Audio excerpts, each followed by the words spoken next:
Muito boa tarde a todos, boa tarde, comunidade do franchising, boa tarde todos os nossos convidados de fora do mercado de franchising. Estamos iniciando hoje, no dia 7, as sessões de webinar da ABF, a Associação Brasileira de Franchising. A gente quer, todas as semanas, levar para todo o público do franchising e também de fora do franchising algumas novidades e alguns temas que são importantes e de extrema relevância para o nosso setor. Para dar início hoje aos nossos webinars, a gente está com dois craques, o presidente do Conselho de Associados da ABF e o sócio da rede BFFC, o meu amigo e chefe Ricardo Bomeni, e também o sócio da Varese Retail, o meu amigo Alberto Serrentino. Eu gosto, a gente está tentando fazer, a gente vai falar de muitas ações que a ABF está fazendo em nome dos seus associados, mas uma das ações que tem mais me agradado e que eu tenho mais recebido elogios são as nossas mesas redondas virtuais. A exemplo do que acontece nas nossas convenções, a gente tem aquelas nossas mesas redondas que discutem vários temas que são importantes para o mundo do franchising.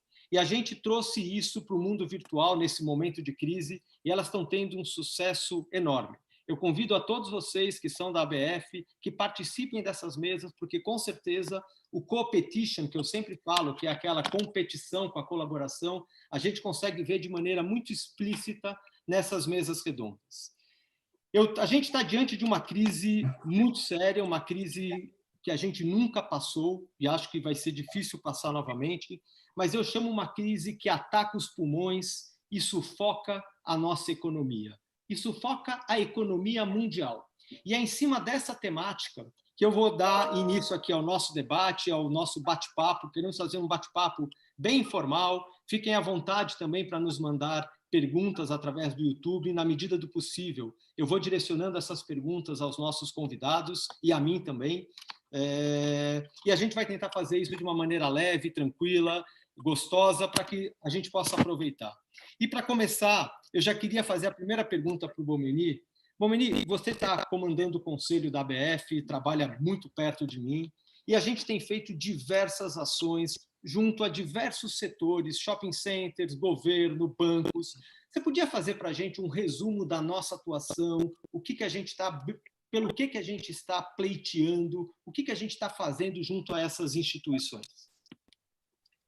Posso sim, André. Muito boa tarde a toda a comunidade de franqueados, a comunidade de franqueadores, os nossos fornecedores, amigos e todos que estão nos assistindo aqui. Boa tarde ao Alberto também, meu grande amigo. E muito boa tarde especial a você, André. E eu queria abrir esse webinar fazendo aqui um reconhecimento a você. Um reconhecimento por tudo que você tem feito ao longo dessas últimas semanas tão difíceis para todo mundo, ao mesmo tempo tendo que tocar a sua empresa, ao mesmo tempo tocando a ABF. Nesse momento, sem o nosso diretor executivo, nós estávamos exatamente num período de contratação de um diretor e de repente, isso caiu no seu colo. Mas você tem levado tudo isso muito bem. Não tem essa conversa de chefe, o conselho e a governança que nós temos lá, ela serve justamente para dar apoio ao presidente, para dar apoio e o conforto à sua gestão, à sua diretoria, para que a gente possa, juntos e com o conhecimento que cada um de nós temos, passar da melhor maneira possível desse momento que, globalmente, todos os países estão passando, né? Então, assim, tentando fazer um breve resumo, né? Eu acho que nós, basicamente, André, desde que nós tivemos a nossa primeira reunião, né, do nosso comitê de crise, nós falamos sobre duas vertentes. A primeira, as pessoas, os empregos, né? E o segundo, os franqueados, que estão lá na ponta e que são, na sua grande maioria, micro, pequenos empresários, alguns empresários já médios, mas dos 160 mil pontos de venda que nós temos no sistema de franchising, a sua grande maioria são micro e pequenos empresários. E, nesse sentido, a gente, de fato, teve interlocução com muitos dos nossos stakeholders, com os nossos parceiros e também com o governo. E, basicamente, na área de emprego, você sabe que nós participamos ativamente da construção, junto ao governo, dessa medida provisória 936, a partir de uma junção de algumas entidades do setor de restaurante. É claro que tiveram várias outras entidades associativas de outros setores que também participaram, mas essa do setor de restaurantes, eu diria que ela foi preponderante nessa questão da MP. Ali nós temos a Abrazel, que é presidida pelo Paulo Somuti, a ANR, presidida pelo Cristiano Melles, o IFB, que é presidido pelo Eli, e tem também a participação da ABF, representada lá por mim e pelo João Batista, e o Cindy Rio, pelo Fernando. E o Paulo Somuti tomou uma liderança muito grande junto à interlocução do governo, e conseguimos, ali naquele momento, convencer o governo, convencer ao presidente da República, ao ministro da Economia, a partir de toda essa interlocução do Paulo Somuti, da necessidade, não só do crédito, eu vou falar adiante, mas principalmente dessa questão dos pagamentos dos salários num período em que as atividades, na sua grande maioria, estão fechadas, né? E conseguimos, acho que foi uma medida muito boa. É claro que nós estamos aí indo e voltando com essa medida do STF agora, que a gente espera que seja revogada, mas, de qualquer maneira, ela foi uma notícia boa para o mercado. Na parte de crédito, também as entidades têm feito muito esforço, a BF tem participado diretamente. Acho que tivemos um pacote que foi anunciado pelo ministro Paulo Guedes, que foi um bom pacote, na casa de 700 bilhões, ou pode ser um pouco mais. A única dificuldade, nós temos tentado atuar junto ao governo com sugestões, de fato, fazer esse dinheiro chegar na ponta, tanto do informal quanto do micro e pequeno empresário, com velocidade, com assertividade. Eu acho que esse é o maior desafio, que é a execução de como é que esse dinheiro chega na ponta. E, por parte da ABF, nós temos, e você tem participado, junto com alguns dos nossos representantes do setor, as conversas com os bancos, né? Já tivemos com alguns bancos privados, já tivemos algumas conquistas. Todas as vezes que a gente tem as conquistas, a gente divulga para o sistema de franquia, mas acho que tem também, André, bastante oportunidade aí ainda, junto aos bancos públicos. Eu tenho uma sensação mais pessoal de que, de fato, nós vamos precisar de muita ajuda do governo para empurrar essa agenda junto aos bancos públicos, para concessão de crédito para o micro e pequeno empresário, mas também para o médio empresário, também para o franqueador, porque, nesse momento, nós, como franqueadores, também ficamos praticamente sem receitas em função das lojas estarem fechadas. Acho que a maioria de vocês aqui que estão nos assistindo sabem que a principal receita de uma empresa franqueadora são os royalties, e os royalties, eles normalmente são cobrados sobre o faturamento. E se não tem faturamento, portanto, não tem royalties, mas os franqueadores permanecem com a sua capacidade de dar suporte às suas redes franqueadas, ainda que momentaneamente não tenham o fluxo de caixa dos royalties. Então, é importantíssimo que o governo também olhe isso, que estimule os bancos públicos que façam a visão do pequeno, do micro, como vem fazendo. Acho que dá para potencializar, mas também olhe o restante da cadeia, olhe o médio, aí talvez até 500 milhões de reais, e os franqueadores maiores também, e a rede toda de fornecedores que compõem o sistema de franchise. Na área tributária, tivemos a conquista da postergação do Simples Nacional. Acho que essa não foi uma iniciativa somente da ABF, acho que foi iniciativa de todas as entidades de classe que estão representando os seus associados. E, no plano federal, também o adiamento do FGTS, do INSS, do PIS e do COFINS. Ficou faltando ainda o imposto de renda e a contribuição social. Acho que tem um trabalho de casa nosso, André, de empurrar um pouquinho essa agenda também, junto ao governo e junto aos estados e municípios. Eu sei que já temos uma iniciativa da ABF, que estamos enviando uma carta para todos os governadores de todos os estados e do Distrito Federal. Essa carta já começou a ser enviada hoje, para que haja também uma compreensão do adiamento do ICMS e, nas prefeituras, o adiamento do ISS também para aquelas empresas que recolhem ISS em juízo ou pagam ISS de alguma outra forma no seu serviço. E, para concluir, desculpa se eu estou me alongando um pouco, a questão das locações, né? Que deixam os nossos associados muito apreensivos, porque estão com as suas lojas fechadas. Nós tivemos algumas interlocuções com a Abrace, e aí nós precisamos falar de entidade para entidade, muito mais numa linha de recomendação daquilo que nós, como setor de franchising, entendemos que a Abrace, como setor de shopping center, pudesse, então, sugerir aos seus associados, que são os empreendedores dos shoppings.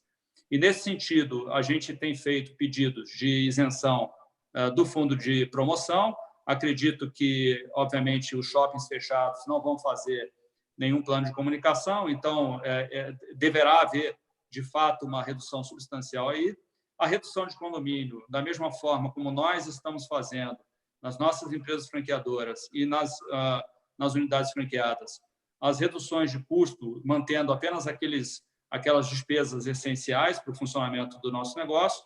Os condomínios também, acredito que os empreendedores estão fazendo isso também, fazendo a sua redução, naturalmente, mantendo os equipamentos funcionando, mantendo a segurança dos equipamentos. Vamos lembrar que tem estoques de muitas lojas que estão dentro desses shoppings, toda a parte de limpeza, de manutenção do shopping, para que ele, tão logo seja possível o retorno, esteja plenamente capaz de funcionar como funcionava antes.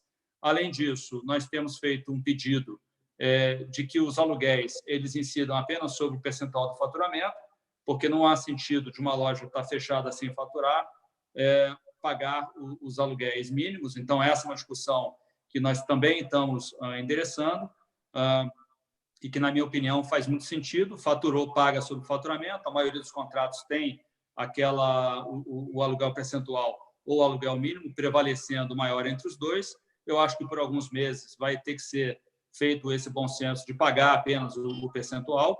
E, por fim, coisas que são um pouco mais periféricas, mas que também são importantes, como, por exemplo, a não incidência do pagamento do 13º aluguel, que normalmente ocorre na maioria dos shoppings, e também aquelas cláusulas de multa para encerramento de contrato, taxas de transferência, que seriam muito importantes não terem nesse momento, para que alguns empresários tenham mais flexibilidade de fazer algum tipo de desfecho com cada um dos seus negócios. Nós estamos brigando aqui, você sabe disso, para que não haja demissões no nosso mercado, para que ele continue funcionando e que não haja encerramento dos pontos de venda. O que nós pudermos fazer, e eu sei que essa é a sua agenda prioritária, trabalhar com esforço e garra para que a gente possa continuar tendo o sistema de franchising como um dos sistemas mais pujantes da economia. Excelente, Boini. Primeiro, obrigado pelo reconhecimento. Não é fácil, é um trabalho árduo, difícil, muitas reuniões, muitos calls, mas, como eu sempre falo, eu peguei essa bandeira e eu estou carregando ela bravamente, em nome dos nossos associados, em nome da nossa comunidade, e eu tenho certeza que em muitos dos nossos pleitos a gente vai ter sucesso. Acho que você fez um super resumo em 5 minutinhos aí de tudo que a gente tem feito. Acho que até para atualizar o pessoal sobre as nossas atividades, acho que foi bem importante. Falando agora com o meu amigo Alberto. Alberto, cara, me traça um panorama, como que você está enxergando essa crise, o que você vê em outros setores que são análogos ao sistema de franchising. Me faz um painel aí, um pouquinho de uma visão de um consultor de varejo que conversa com N verticais do varejo e sente um pouquinho como está o clima, o mercado, as expectativas desse pessoal. Ok, bom, boa tarde, André, obrigado pelo convite, parabéns pela iniciativa, Ricardo, muito bom estar com vocês dois aqui, que além de profissionais que eu respeito muito, somos amigos e nos respeitamos também no plano pessoal e nos admiramos reciprocamente. Acho que a pauta que vocês estão encaminhando, que foi descrita e resumida agora pelo Ricardo, está correta. Eu endosso que todas essas frentes são fundamentais. Olha, o momento ele é profundamente angustiante para as empresas, né? Porque está se lidando com uma situação sem precedentes, sem referências, com alguma vantagem nossa, Brasil, temporal. Nós podemos nos basear um pouco no que outros viveram antes, né? Os países asiáticos primeiro, os países europeus que estão aparentemente começando a descer do pico, e os Estados Unidos, que está em pleno surto, nos antecipando, inclusive. Mas isso é muito pouco, porque a gente não sabe o desfecho, né? A gente sabe a próxima fase qual será, o tipo de desafio que vem pela frente, mas é muito difícil projetar além disso. O que as empresas têm como desafios, é óbvio, né? Essa é uma agenda, antes de qualquer coisa, de sobrevivência. Então, a primeira e mais importante medida é a parada para organizar uma agenda de sobrevivência, de enfrentamento de crise e de crise aguda, com enorme incerteza em todas as variáveis que compõem o cenário. Então, o maior desafio das empresas, obviamente, além de se reorganizarem, e isso foi impressionante, a velocidade com a qual as empresas se organizaram para funcionar com severas restrições de convívio entre as pessoas, né? Sem precedentes. Empresas conseguirem em 2 semanas reorganizar processos, estruturas, sistemas e rotinas para fazer com que as empresas continuassem em funcionamento, apesar das pessoas não se encontrarem mais, é algo muito, muito impressionante, porque também não tem precedentes. Mas tem uma agenda de sobrevivência fundamental, que é a gestão pelo caixa. Então, o caixa é o que define o fôlego e a capacidade e a necessidade e intensidade das medidas que todo mundo tem que tomar. Mas o que eu tenho dito muito aqui não pode ser uma gestão só de caixa nesse momento. Exatamente porque, se todas as empresas individualmente pautarem todas as suas decisões simplesmente pela proteção do seu caixa e do seu fôlego, nós vamos ter um colapso sistêmico. Isso que o Ricardo estava falando, né? A luta e batalha maior, que é a proteção e preservação no limite do emprego e da capacidade das empresas continuarem tendo sua operação íntegra, né? Porque em algum momento ela voltará, seja em que patamar for, e ela vai precisar voltar a funcionar, e vai precisar das pessoas, mas vai além das pessoas que estão dentro das empresas. Então, eu vejo hoje movimentos muito, muito interessantes acontecendo, de posturas que vão do plano individual ao plano empresarial, de uma responsabilidade e solidariedade enorme das pessoas e de visão de stakeholder, porque essa talvez seja a agenda mais difícil de equilibrar. Se uma empresa entende que o seu papel vai além da sua sobrevivência, mas ela tem que zelar pelas partes interessadas, ela tem que ter uma agenda que olhe além do curtíssimo prazo. Óbvio, né? Ela vai ter as medidas de sobrevivência, que são fortalecer, reforçar e dar mais fôlego ao seu caixa, captando dívida, antecipando recebíveis e fazendo tudo aquilo que pode ser feito de reorganização na estrutura de capital para que ela aguente mais tempo. Obviamente, tem que renegociar contratos e tem que renegociar de forma transparente e franca, mas se ela tiver uma visão de stakeholder nesse momento, ela olha para o impacto das decisões dela sobre os funcionários e o reflexo social que isso vai ter, mas também para o seu negócio a médio prazo, o impacto na relação com fornecedores e prestadores de serviço, e quanto maior a força de quem está pilotando em relação à cadeia de valor, maior sua responsabilidade sobre fornecedores, porque se uma empresa toma decisões pelo caixa, sacrifica os seus fornecedores e prestadores de serviço, eles podem morrer, eles podem quebrar, isso vai ter um impacto social, mas vai ter um impacto também sobre o seu negócio no futuro, quando precisar de fornecimento e não tiver, né? Comunidade e tudo aquilo que cerca a empresa e o ambiente, e é impressionante e muito positivo ver o quanto as empresas que têm condições de fazer uma gestão agora, equilibrando necessidades e capacidade de sobrevivência na gestão financeira de curto prazo do caixa, com uma responsabilidade maior de entender que nós estamos num momento sem precedentes, no qual a sobrevivência da nossa economia e das cadeias de valor depende da responsabilidade individual e das decisões tomadas por cada líder e cada empresa. No segundo plano que eu queria destacar, para a gente aí depois evoluir na conversa, é que o maior desafio de qualquer líder de negócio hoje é projetar cenários, porque todas as decisões que você toma estão pautadas por cenários. Então, as decisões do que você precisa fazer na gestão financeira, no fornecimento, na gestão de estoques, na gestão operacional, naquilo que você vai fazer como planos de contingência e planos de retorno, dependem do cenário.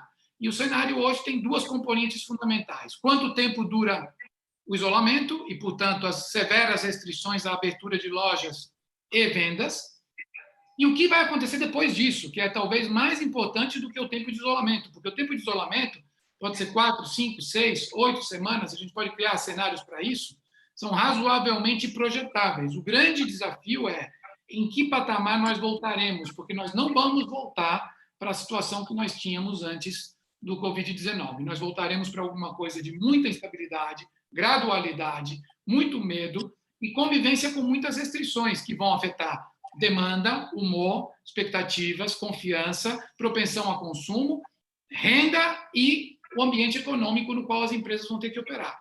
Então, os cenários que nós temos que gastar muita energia para projetar, porque eles vão impactar a capacidade de sobrevivência e os ajustes que as empresas têm que fazer, são os cenários de retorno, que significa em que patamar de vendas eu volto, em que curva de vendas a minha empresa vai operar nos próximos meses.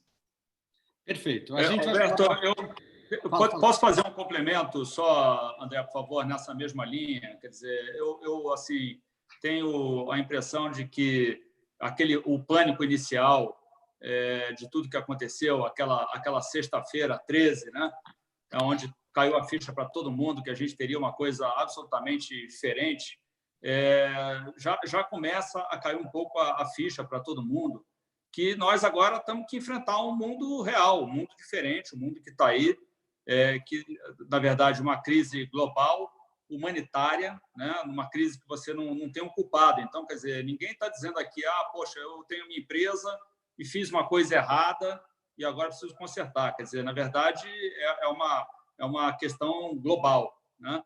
E, além dessa questão toda de defesa de caixa, etc., como é que vai voltar a economia, a questão de volta gradual por região, etc., e que nível de faturamento as empresas vão ter e como elas vão faturar. Acho que tem uma outra questão, Roberto, só te complementando, que é o seguinte: que nível de custo as empresas vão ter?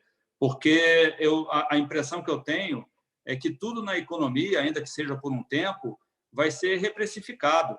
Aquele serviço que você pagava antes, talvez você não consiga pagar ele do mesmo jeito, talvez vai ter que fazer algum tipo de modificação em tudo isso, ainda que seja por um tempo, para ajustar o seu custo do seu negócio a essa nova realidade de faturamento. Por outro lado, tentando olhar um pouco o aspecto positivo de tudo isso, quer dizer, eu tenho visto que alguns setores continuam tocando o seu negócio. É claro que o varejo está muito afetado, mas nós discutimos há pouco, né, a questão do pessoal que está na área de moda ou na área de alimentação, que tem um problema adicional, que são os seus estoques serem perecíveis, né? Quer dizer, você tem lá uma loja de moda que está preparada com uma coleção de inverno. Se você fica com a loja fechada durante esse período pré-inverno, você, na verdade, está perdendo essa coleção. Então, o que essas pessoas estão fazendo nesse momento?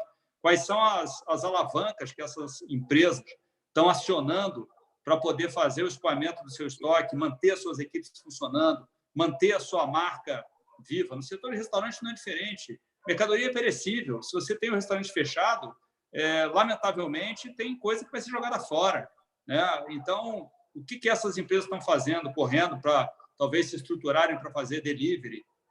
Hoje, mais cedo, eu vi o Tom, do Grupo Trigo, deu o exemplo, por exemplo, do Gourmet, que não fazia delivery, teve que se adaptar em 48 horas, e está lá, está fazendo, está, obviamente, com curva de aprendizagem, mas, de uma certa maneira, criou um novo canal. Então, essa criação do novo canal nesse período, seja ele um canal online, via marketplace, via delivery, via venda de produtos diretamente para o varejo institucional, são coisas que vão surgir dessa crise. Quer dizer, as empresas, elas vão precisar se adaptar ao momento. Concordo, Bomini. Eu acho que eu brinco, a gente podia rebatizar o AC desse o antes de Cristo, depois de Cristo, pode ser o antes do corona e depois do corona. Eu acho que a gente vai ter uma nova forma, um novo jeito de atingir o nosso consumidor. Aquele direct to consumer que a gente tanto fala, eu acho que agora a gente está colocando em prática como que isso efetivamente deve funcionar. As empresas estão buscando novos canais, estão se reinventando todos os dias para poder atingir os seus consumidores. Dentro, até um pouquinho, Alberto, do que você falou logo no começo, da questão de de negociações entre as partes, etc., eu tenho usado uma palavra muito forte para mim, dentro da ABF, dentro das minhas empresas, que é a empatia. É se colocar no lugar dos outros. Quer dizer, toda crise ela passa pelo pânico, depois vem a realidade, que eu acho que um pouco do que o Bomeni falou, depois entra uma questão de solidariedade, e na questão da solidariedade é que entra essa empatia e que entra o equilíbrio entre as partes. Tá? Acho que as pessoas precisam buscar equilíbrio, se colocarem no lugar dos outros, para então, numa quarta fase, iniciar um processo de negociação. E é uma negociação que tem que ser boa para todo mundo, porque essa é uma negociação perde-perde, só que tem que ser uma negociação perde-perde pouco. Tá? Para todo mundo. Não pode ser uma negociação perde muito para um, perde pouco para outro, porque depois, na retomada, os negócios não vão se sustentar. Bomeni, chegou aqui uma pergunta para você, mudando um pouquinho de assunto, que fala o seguinte: o radicalismo polarizou a discussão entre aqueles que defendem o isolamento absoluto para o achatamento da curva e outros que defendem a retomada imediata dos negócios. A gente brinca que são os falecidos versus os falidos. Tá? É mesmo este o ponto central dessa discussão, da discussão que está tendo hoje no mercado? Olha, André, aí a gente teria que dar uma olhada num pano de fundo um pouco mais amplo, né? Assim, quando a gente olha globalmente, cada país teve um perfil, ou está tendo um perfil de solução, né? Alguns países nós temos visto que já estão, inclusive, já saindo, vamos dizer, da crise, como são alguns países da Ásia, a própria China, e alguns outros países, como Coreia. Alguns outros países estão em estados mais complicados, como a gente está vendo na Europa, agora mais recentemente nos Estados Unidos. Então, essa solução ela vai variar por região, né, do planeta, e quando a gente olha aqui para o Brasil, vai variar também aqui dentro do Brasil, até porque o Brasil é um país muito grande, né, um país que você tem diferenças de clima muito enraizadas. Se você olhar, por exemplo, Rio Grande do Sul e comparar isso com a região norte, uma região norte é menos densa, Rio Grande do Sul, Rio e São Paulo são regiões mais densas, então não tem fórmula única para essa questão. Eu acho que o que precisa ser visto aí são as boas práticas que estão sendo exercidas em vários países, customizado para a sua realidade de estado de saúde, a quantidade de leitos que cada região tem, né? Como é que está se comportando a economia de cada uma dessas regiões, porque eu acho que, no fim, tudo isso é um tripé formado pela questão da saúde, como defender e não deixar as pessoas morrerem, as pessoas terem complicações, uma questão de economia, porque nós precisamos também ter a sobrevivência da nossa economia no dia seguinte. Nós, como empresários, sempre pensamos muito isso, temos uma ansiedade muito grande de quando é que nós podemos voltar, mesmo que seja gradualmente, né, após o pico dessa epidemia aqui no Brasil, a gente voltar às nossas atividades. E nós não podemos deixar de dizer que existe um contexto político nisso daí. Nós estamos num ano que tem eleições municipais, né? Então, obviamente, os prefeitos estão tomando suas decisões com base nesse tripé, que é o tripé da saúde, da economia e das eleições que se aproximam aí. E isso também acaba explodindo para os estados e consequentemente, para o governo federal. A nossa visão ela é uma visão de que cada estado e cada região vai sair dessa crise de maneira um pouco diferente entre eles. Por exemplo, hoje eu conversei com um empresário do Rio Grande do Sul que está ajudando o governo na área de tecnologia, e eles suspeitam lá no Rio Grande do Sul que já chegaram a 15% a 20% de pessoas que estão contaminadas, a sua grande maioria assintomáticos, né? Lá naquela região, eles estão tentando priorizar o máximo possível algumas atitudes, prevendo que vai ter um momento ali na frente de um inverno que não tem no Nordeste, por exemplo. Então, como eu disse, quer dizer, são atitudes diferentes, né, com base nas boas práticas que estão sendo vistas em outras regiões, preservando vidas, preservando a economia e, de uma certa maneira, fazendo o retorno gradual após o pico em cada uma dessas regiões. Perfeito. Eu acho que é exatamente esse é a nossa tese, a nossa defesa hoje, junto a todos os órgãos, é exatamente isso que o Bomeni acabou de falar. Alberto, do ponto de vista de alta liderança e governança, tá? Vamos falar um pouquinho das empresas. O que a gente pode aprender com essa crise tão aguda? As empresas estão respondendo à altura a todos esses desafios de estresse externo que elas estão sofrendo? Quais as fragilidades que ficaram mais evidentes? Você falou um pouquinho de gestão sobre caixa. O que ficou mais evidente de fragilidade nessas empresas? E quais são as janelas de oportunidade para repensar, para todas as empresas repensem os seus modelos de negócio? Uma pergunta longa, mas eu queria falar um pouquinho no aspecto de liderança e governança. O que você tem visto dos empresários? Eu vou tentar, no meio dessa resposta, responder também, que eu estou vendo que estão entrando várias perguntas e tem várias que o pessoal está postando aqui endereçadas a mim. Então, olha, então, para tentar construir alguns cenários aí, e aí já responder algumas das questões que estão vindo aí, tem inclusive alguns amigos conectados conosco aí que estão postando.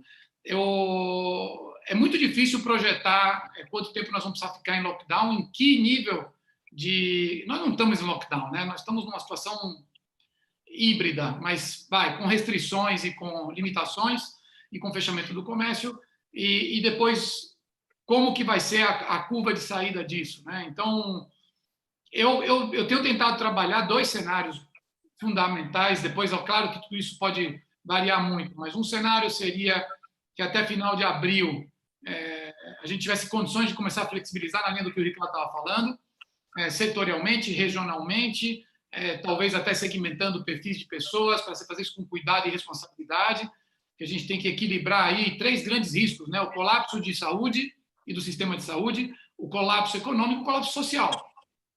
Não é fácil fazer decisão de política pública nesse momento. Todo mundo que foi muito arrojado teve que recuar com um preço altíssimo depois. Mas eu imagino que um cenário base poderia ser esse, um cenário de estresse poderia ser talvez que a gente tivesse que continuar em maio para estabilizar. E a partir daí, a pergunta que veio aí sobre a curva, né? Se a gente sai num V, se a gente sai num U, se a gente sai num L. Eu vejo hoje, certamente V, não acredito num V, acredito num U, mas com uma barriga que pode ser longa. E aí vem a questão setorial, né? Também eu vi aí que foi perguntada. De clusters, né? Nós não estamos vivendo isso de maneira homogênea e não viveremos a saída disso de maneira homogênea. Então, se nós quisermos clusterizar o varejo aí em 3 grandes grupos, nós podemos falar de um grupo que tem um desafio muito mais operacional do que de demanda e de vendas, que é o varejo alimentar de supermercados, né? Não pego o food service, mas o de supermercado, e o de farmácias. Eles têm um desafio muito de integridade operacional, lidar com os picos inesperados de demanda, rever modelos de abastecimento e rever os protocolos operacionais e as rotinas para garantir segurança de funcionários e clientes. Mas eles estão se beneficiando do momento, né? Principalmente os supermercados, porque estão absorvendo uma parte grande da demanda de alimentação que o brasileiro fazia fora do lar e está fazendo em casa. Depois você tem categorias que ainda têm um fluxo de receita, como produtos para pet, materiais de construção, porque em várias cidades eles estão abrindo e porque há demanda, tem obras que não pararam e as pessoas estão usando muito mais a casa, estão desgastando muito mais a casa, vão precisar de manutenção da casa. Então, essas categorias se mantêm. Depois você tem, dentro desse grupo intermediário, algumas que tiveram demandas pontuais, ainda estão sustentando alguma demanda e talvez isso venha decrescente, que são, por exemplo, informática, móveis, porque as pessoas estão equipando suas casas para o home office e para o entretenimento doméstico.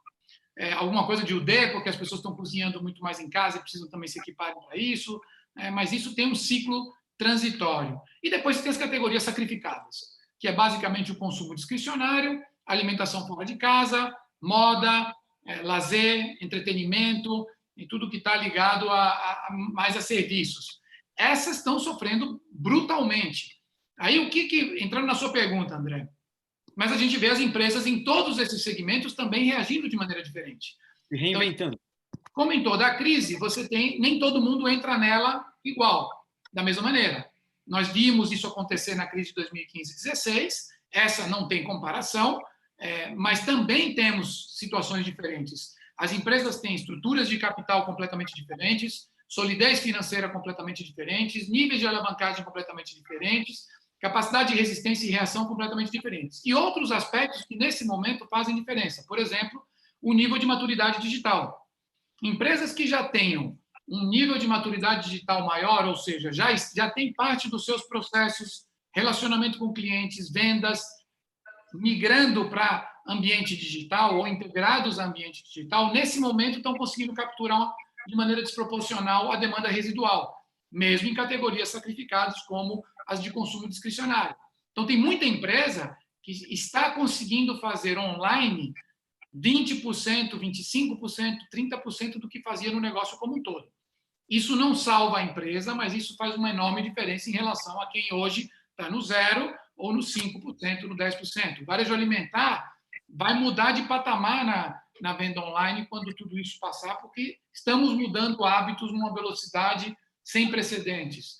Outra coisa é o que eu estava me referindo em relação à postura das empresas com stakeholders. Eu vi também que teve alguns comentários aqui contrapondo que no mundo real nem sempre isso está acontecendo, e é verdade. Mas aqui eu quero colocar um ponto que, da mesma maneira como em todas as crises, as empresas não entram de maneira homogênea, nem setorialmente e nem individualmente, elas também não saem de maneira homogênea. Eu acredito que nós vamos ter um mundo em transformação profunda. Vão mudar valores, vão mudar hábitos, nós vamos ter um impacto econômico para ser absorvido e vai demorar para que isso se acomode. E eu acredito que nós vamos ter muitas mudanças na maneira como as pessoas definem escolhas de consumo, de quem comprar, como comprar, quando comprar.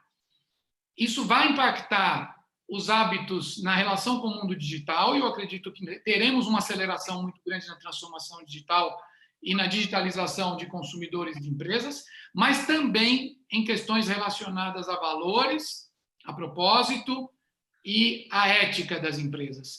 Eu tenho dito muito para as empresas o seguinte: é bem verdade o comentário que teve de que, olha, na prática tem muita empresa que está simplesmente parando de pagar e deixando o problema passar para frente. Mas também tem muita empresa que não está fazendo isso, tem um senso de responsabilidade. Eu não acredito que isso vai impactar o próximo trimestre, mas eu acredito que isso vai impactar os próximos anos. Empresas que saírem dessa crise com alguma solidez e resiliência financeira, mas também tendo protegido os seus stakeholders na medida das suas capacidades, é óbvio, mas que tenham respeitado e protegido no limite os seus fornecedores, os seus prestadores de serviço, os seus clientes, a sua comunidade, e que tenham preservado uma postura ética e equilibrada nas decisões que tomaram, terão profissionais mais engajados, terão clientes mais próximos, terão fornecedores mais parceiros, terão prestadores de serviços mais leais e certamente terão um nível de competitividade diferente a médio prazo. Então, André, eu acho que não tem receita de bolo para isso, porque estamos aprendendo todos os dias no mundo inteiro e tateando. Mas eu acho que tem sinais muito evidentes de onde estarão as oportunidades e os desafios que nós vamos ter que enfrentar daqui para frente. Perfeito. Alberto, só complementando, eu acho que a sua fala é irretocável, mas tem o aspecto também, e acho que foi o início da pergunta, da questão da governança, né? Ou seja, aquelas empresas que estão organizadas sob o ponto de vista de transparência, de governança, seja uma empresa pequena, média ou grande, elas também têm e carregam na cultura da empresa uma chance melhor de lidar com tudo isso que nós estamos falando aqui. E a força da marca, né? Você vai ter empresas aí que, de fato, você pega, por exemplo, as companhias aéreas, né? Ainda que haja ajuda de governo, você pega o setor de hotelaria, ainda que haja ajuda do governo, como está sendo feito nos Estados Unidos, como está sendo feito na Europa, a questão da marca e a lembrança que o consumidor tem daquela experiência, naquela companhia aérea ou naquele hotel, ou mesmo naquele restaurante ou naquela loja de moda, como você mencionou há pouco, fazem bastante diferença. E eu queria chamar a atenção para um ponto que, de maneira geral, a gente tem discutido muito pouco, que é como nós, como sociedade, vamos lidar com a questão do término dessa crise, evitando que haja um reinício de contaminação, porque isso aí seria realmente preocupante, olhando o médio e longo prazo, onde as empresas já estão voltando às suas atividades normais, o lockdown já estaria diminuindo, o shopping center já estaria começando a abrir,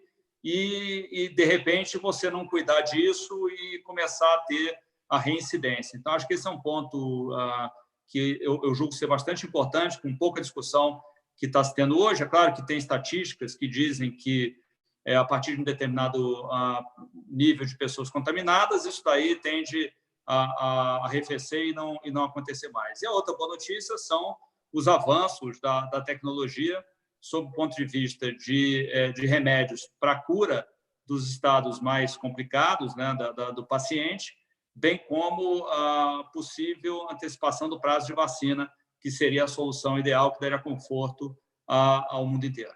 Você tem razão, Ricardo. Inclusive, eu acho que tem duas variáveis externas que impactam a construção de cenários, porque, obviamente, que as empresas se sentem muito solitárias nesse momento, tendo que olhar para um cenário muito difícil, complexo, de incerteza, e na premissa de ter que sobreviver e enfrentar tudo isso sozinhos. Isso não vai acontecer.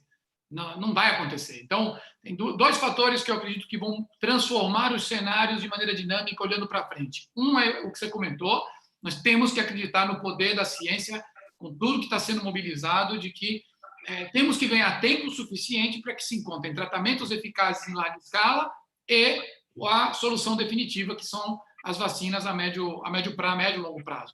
E isso, obviamente, vai mudar. A curto prazo, nós temos que saber que lidaremos com um ambiente ainda de instabilidade, restrições, cuidados que vão afetar consumo.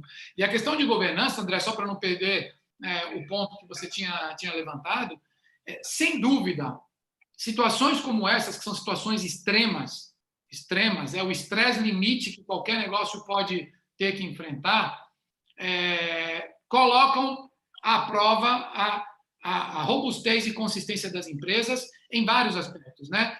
Na sua governança, na sua solidez e consistência, desde estrutura de capital, estrutura financeira, a capacidade operacional de execução e de reação, na sua liderança. Não tenha dúvida que liderança fará uma enorme diferença, perfil e ação e atitude das lideranças fará uma enorme diferença, impacto na maneira como as empresas vão navegar e sair de tudo isso. E a boa governança traz para a empresa, nesse momento, a capacidade de olhar de maneira colaborativa para o que está acontecendo, de ter o confronto externo. Você tocou num ponto, André, no começo da sua introdução, quando você falou de colaboração. Nós temos sempre trazido esse tema como uma componente do processo de transformação digital, que as empresas têm que ser mais colaborativas, abertas, em todos os níveis, para conseguir acelerar os processos de inovação, mas acho que nunca no ambiente de negócios nós tínhamos tanta necessidade das empresas se abrirem e colaborarem. Isso vale para pessoas, isso vale para empresas, isso vale para líderes, isso vale para países no extremo, né? Sem colaboração, dificilmente nós vamos conseguir navegar o que vem pela frente. Perfeito. E essa é a essência do franchising. E vindo um pouquinho até para o nosso mundo, Bomeni, como que você está vendo as redes franqueadoras apoiando os seus franqueados? O que você tem visto no mercado? O que você está fazendo na BFFC para apoiar os franqueados nesse momento de crise? André, nós temos feito uma série de coisas. Uma coisa importante dizer, aí só complementando a última fala do Alberto, onde as empresas e os empresários ficam solitários, né?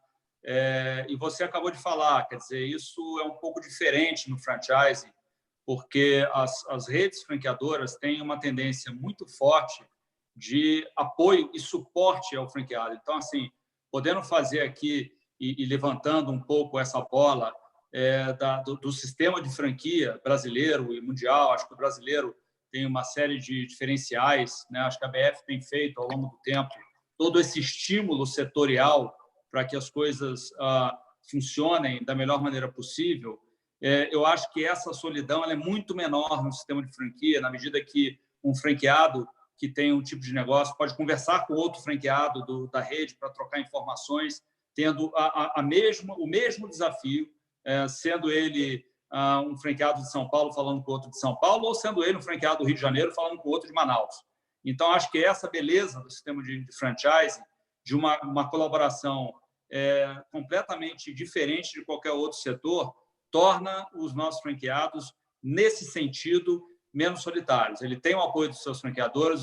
Atualmente, e nesse momento, está todo mundo mais unido do que nunca, no sentido de tentar se ajudar. Na nossa rede, a gente tem feito um pouco do que eu falei no começo, naqueles 4 blocos de medida, né?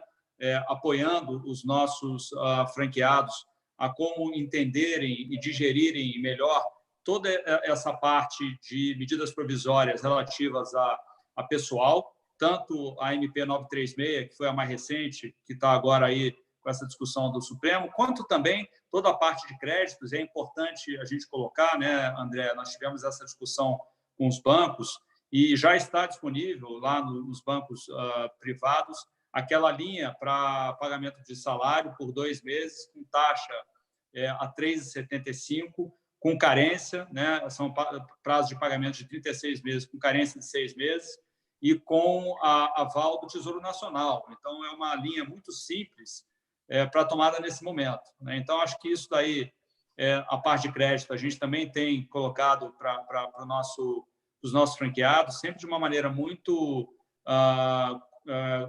transparente e, ao mesmo tempo, contínua, porque como essas coisas estão mudando de hora em hora, a cada dia você tem uma novidade, existe um desafio aí colocado a todos nós de informar as nossas redes. Então, temos feito isso daí, a orientação na área tributária, a orientação na área de locação. Nesse sentido, a ABF ela sugeriu um determinado modelo de atuação, tanto para locações individuais, ou seja, aquelas locações privadas, né, quanto as locações de shopping center.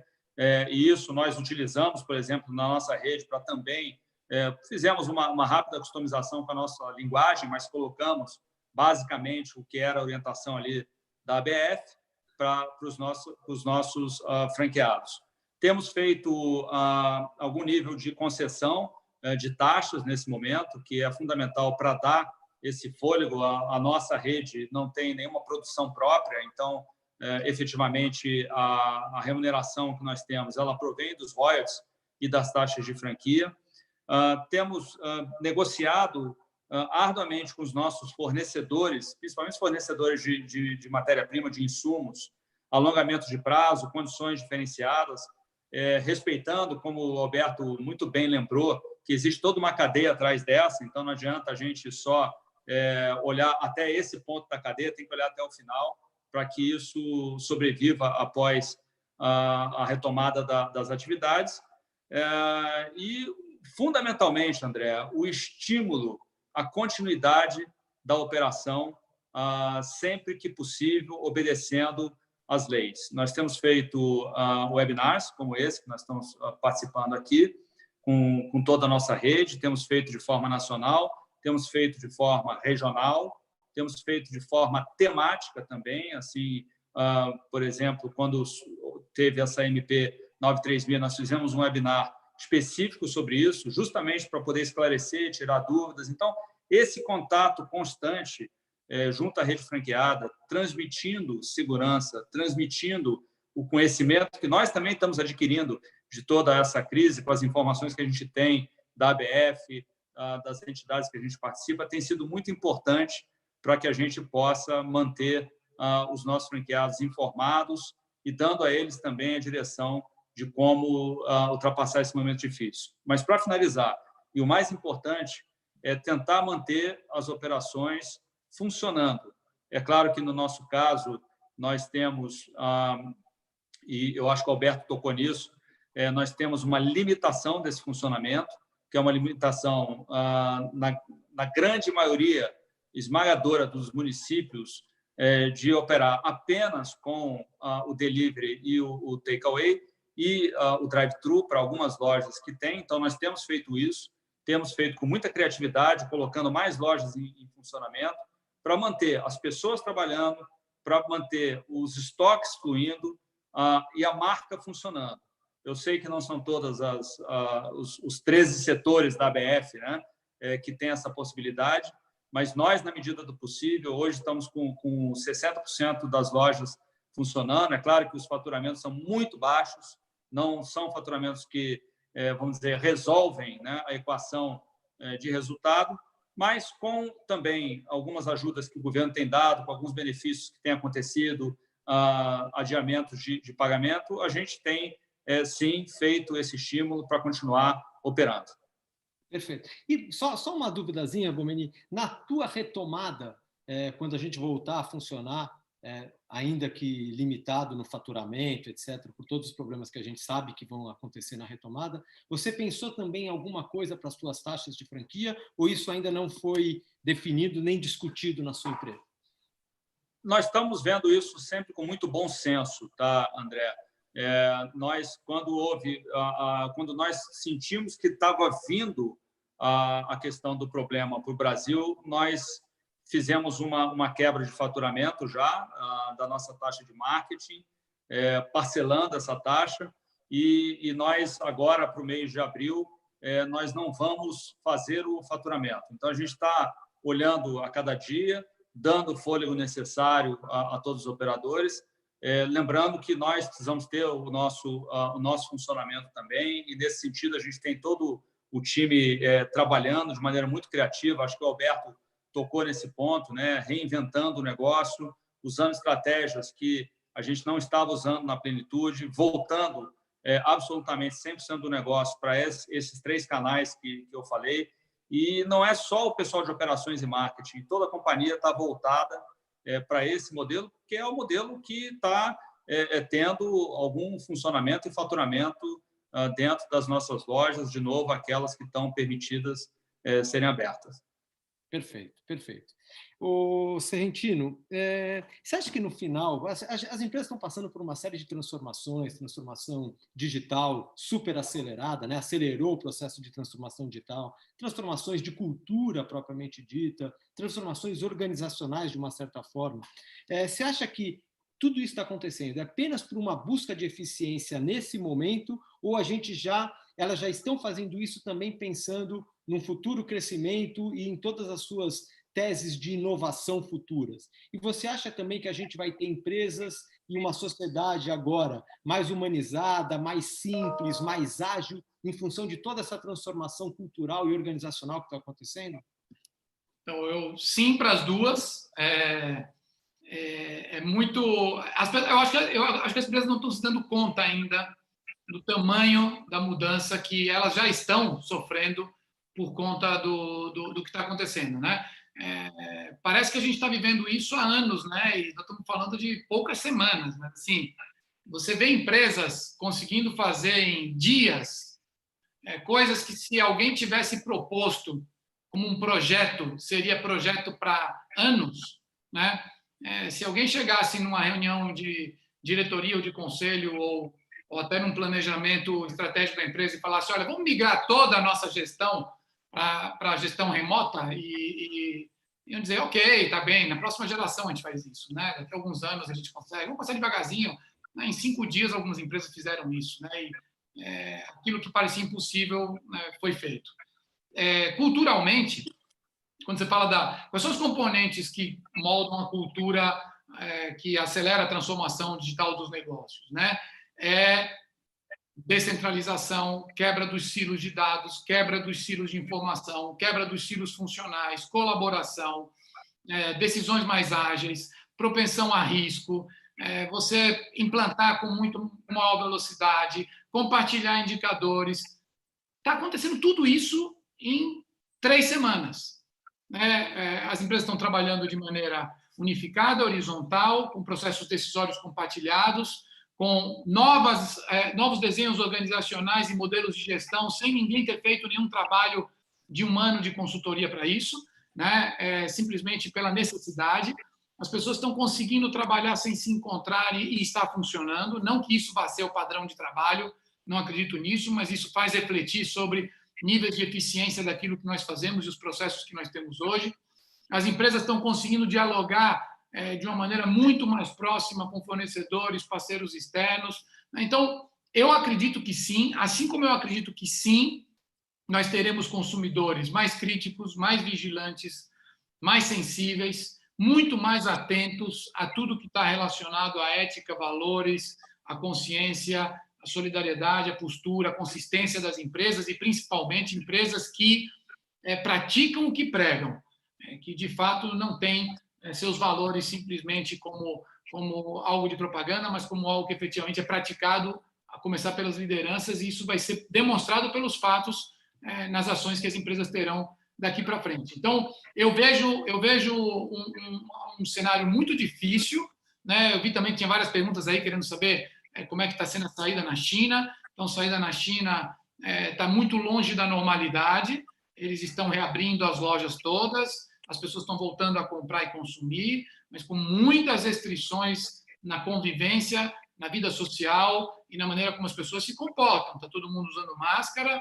cheio de limitações, a vida noturna não voltou, os grandes eventos não voltaram, a socialização não voltou, o entretenimento não voltou, as pessoas vão em restaurante, mas sentam longe uma das outras e poucas de cada vez, e tudo isso vai adaptando as rotinas gradualmente até que se possa soltar a corda lentamente, sem risco, né? Mas isso reativa a demanda, mas não nos coloca aonde estávamos. Mas isso também impacta comportamento e vai impactar a maneira como as pessoas compram, consomem e se relacionam com marcas no futuro. Então, eu vejo um cenário de curto prazo duríssimo, um cenário de médio prazo incrivelmente desafiador, com intensidades diferentes para setores e empresas, um cenário de longo prazo, aonde teremos um mundo transformado, e eu quero acreditar que seja para muito melhor em vários aspectos que vão fazer, talvez, sermos mais humanos, solidários, conscientes e colaborativos. Perfeito. Antes de passar para vocês, para as considerações finais, um minutinho para cada um, eu só queria falar que a gente tem recebido muitas perguntas, a gente, na medida do possível, vai responder elas a todas elas, muito sobre linhas de crédito que não estão chegando na ponta, não estão chegando nos franqueados, a gente sabe disso, a gente está batalhando, não estão chegando não só nos franqueados, como não estão chegando nas micro e pequenas empresas. O Bomeni acho que falou um pouquinho disso no começo, mas depois a gente responde a todo mundo. Então, eu queria só um minutinho para cada um, porque estamos chegando aqui no nosso horário limite. Queria, antes de... Vamos deixar vocês falarem um minuto e depois eu faço o merchan já para o próximo webinar da BF. Vamos lá, começa aí, Serrentino. Esse é um vendedor. Lógico, porra. Bom, acho que eu já coloquei boa parte daquilo que eu acredito que seja a agenda, o desafio. Eu queria só deixar dois comentários a mais, porque eu vi que tem muitas questões colocando isso, e você citou agora. Nós temos que acreditar que a dimensão dessa crise vai mobilizar apoio governamental numa dimensão sem precedentes também. Se nós olharmos a direção e magnitude das medidas que estão sendo propostas e aprovadas, são muito corretas e sem precedentes. O que está havendo é uma incrível dificuldade de execução e de fazer essas coisas chegarem rápido a quem precisa. Mas nós vamos ter programas de proteção à renda que vão evitar o colapso social de curto prazo. Existem medidas de proteção e ajuda às empresas para evitar o colapso econômico das nossas empresas e para dar liquidez e crédito, e a gritaria é justa e justificável, e aí eu acho que nós temos que despolitizar esse debate, como o Ricardo bem colocou antes. Essa discussão do crédito e do dinheiro que não está chegando na ponta não pode virar um debate político, ela tem que ser pragmática. E o pragmatismo é o seguinte, só tem duas alternativas: ou o governo carimba o dinheiro, assume o risco e obriga os bancos a repassarem de maneira já cotizada, ou o governo encontra canais alternativos para fazer o dinheiro chegar. Bancos públicos e outros canais que podem ser associações comerciais e SEBRAE ou federações e câmaras de comércio, porque não vai chegar pelos bancos privados se eles tiverem que arcar com o risco. Então, isso, aparentemente, essa ficha está caindo e deve ser corrigido o tiro, mas o senso de urgência, eu concordo que é muito grande e não tá acontecendo na velocidade que deveria. Mas a outra coisa que eu queria deixar aqui é o seguinte: gente, como toda crise, e essa é muito aguda e será muito dura, nós teremos mortalidade de empresas, nós teremos consolidação de mercados, nós teremos empresas reagindo e sofrendo de maneira muito diferente. Provavelmente empresas ganharão muito espaço no mercado, ganharão participação e vão compensar a queda de demanda com um aumento de eficiência e de produtividade, de ganho de mercado. Algumas empresas encolherão, algumas empresas vão morrer, mas nós temos que olhar que o sistema de franchising, que nós estamos num debate aqui endereçado ao setor, tem sido um colchão de resistência em todas as crises que o Brasil enfrentou nas últimas décadas. Tem sido um setor que deu mais musculatura, resiliência e capacidade de sobrevivência para as empresas e para o sistema como um todo. Então, eu acredito que, num ambiente no qual nem todos sofrerão da mesma maneira e nem todos sairão da mesma maneira, quem está ligado a um sistema de franchising aumenta muito a probabilidade de êxito e de sucesso, e nós temos que acreditar, né, na capacidade de reação e adaptação que o Brasil sempre teve exposto a situações extremas. Então, teremos capacidade de navegar por isso, vai passar, vai ser muito duro, mas nós vamos encontrar o caminho de sobrevivência. Teremos apoio governamental, sim, e temos que contar com ele, e teremos que acreditar na capacidade das empresas de olharem além, né, do seu caixa para entender a importância que tem hoje as decisões do ponto de vista econômico e social para a capacidade de superação de crise que nós teremos. Então, mais uma vez, André, bom, primeiro foi um prazer estar com vocês dois. Obrigado aos que nos acompanharam e participaram tão intensamente com os comentários. Mas parabéns à BF pelo que tem feito, pelo equilíbrio e maturidade com o qual tem proposto ações práticas e conduzido as discussões de maneira equilibrada, como tem que ser, né? Sem grito, e com firmeza e consistência. E parabéns, André, pela condução, pela moderação, pelos esforços que vocês têm feito e pela sua liderança, suportado aí pelo Conselho e pela liderança do Ricardo. Obrigado. Obrigado, Alberto. Ricardo, fala um pouquinho aí dos teus últimos comentários. Bom, primeiro agradecer ao Alberto, né, pelas riquíssimas contribuições de sempre, né, parceiro de longa data aí, de viagens e seminários, e eu sou sempre um assistidor assíduo das suas palavras, Alberto. E a você também, André, pela tua liderança. Acho que você tem dado um exemplo enorme de equilíbrio, de sensibilidade, de disposição nesse momento para lidar com tanta coisa diferente, seja na tua vida pessoal, na entidade ou na tua empresa. Eu quero também aproveitar essa oportunidade para agradecer estar aqui inaugurando esses webinars, que foi tão bem criado pela tua condução, e esperar que a gente tenha várias outras interações de outros franqueadores e outros stakeholders aqui. Eu estou com o Alberto. Eu acho que nós precisamos ter calma, precisamos ter tranquilidade nesse momento. Essa crise vai passar. Todo mundo vai sair um pouco machucado, todo mundo vai sair um pouco diferente. É verdade, mas muitas dessas diferenças vão ser diferenças positivas. Às vezes eu fico me lembrando, André, do meu pai e das conversas que eu tinha com ele, e como foi muito mais difícil para a geração dele conquistar as coisas do que talvez tenha sido para a nossa geração. Era uma geração que não tinha a abundância de todos os recursos que nós temos na nossa geração, sejam eles tecnológicos, sejam eles materiais, sejam eles culturais, tá certo?